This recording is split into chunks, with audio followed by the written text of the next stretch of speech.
Hello student, ये revision of trial balance का दूसरा वीडियो है। इसमें हम आपको जो है methods of preparing trial balance बनाने के कौन कौन से तरीके होते हैं उसके बारे में आपको बताएंगे। इसके 3 मेथड्स होते हैं।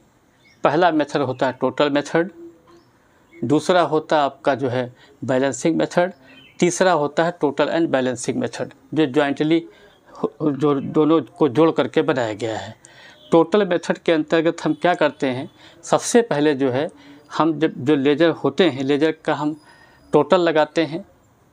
अगर जो भी डेबिट साइड का टोटल होगा उसको ट्रायल बैलेंस के डेबिट साइड में दिखा देंगे, इसका पहला रूल्स है।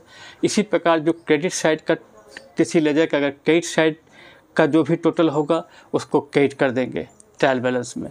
मतलब कहने का मतलब है कि टोटल मेथड के अंतर्गत जो है ट्रायल बैलेंस का जो डेबिट साइड का टोटल होता है उसको ट्रायल बैलेंस में डेबिट कर दिया जाता है, और जो क्रेडिट साइड का टोटल होता है उसको ट्रायल बैलेंस में क्रेडिट कर दिया जाता है।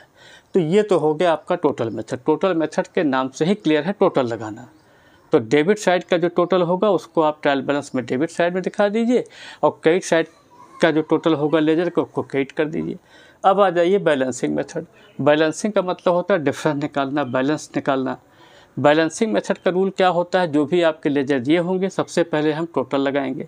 मान लीजिए किसी लेजर का डेबिट साइड का टोटल ज़्यादा है, क्रेडिट साइड का कम है, तो इसको हम डेबिट बैलेंस बोलते हैं, और इसको हम ट्रायल बैलेंस के डेबिट साइड में दिखाएंगे जो हमने आपको बताया है, लिख करके भी दिया है।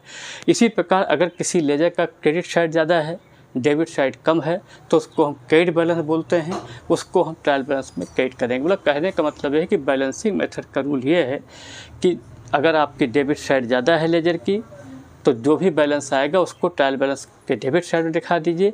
अगर किसी लेजर का क्रेडिट साइड ज़्यादा है तो लेजर को क्रेडिट कर दीजिए, लेजर के बैलेंस को ट्रायल बैलेंस में क्रेडिट कर दीजिए। अब आ जाइए थर्ड मेथड। थर्ड मेथड में क्या होता है कि आपके जो है टोटल और बैलेंसिंग मेथड के जो रूल होते हैं वो आपके जॉइंटली एप्लीकेबल होते हैं। मतलब जैसे हमने आपको ट्रायल बैलेंस में बनाया था, जो फॉर्मेट दिया था उसमें केवल एक रूल का फॉर्मेट दिया था। जब आपके 2 रूल हो जाएंगे तो 2-2 कॉलम और बढ़ जाएंगे, बाकी वही रहेंगे।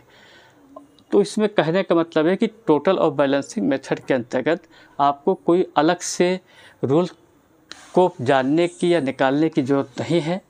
जो भी आपके टोटल मेथड के रूल्स हैं, बैलेंसिंग मेथड के रूल्स हैं, उनको एक साथ जो है जॉइंटली अप्लाई किया जाता है और उसका रिजल्ट निकाला जाता है, और दोनों ही मेथड से आपका जो है ट्रायल बैलेंस का टोटल बराबर आता है।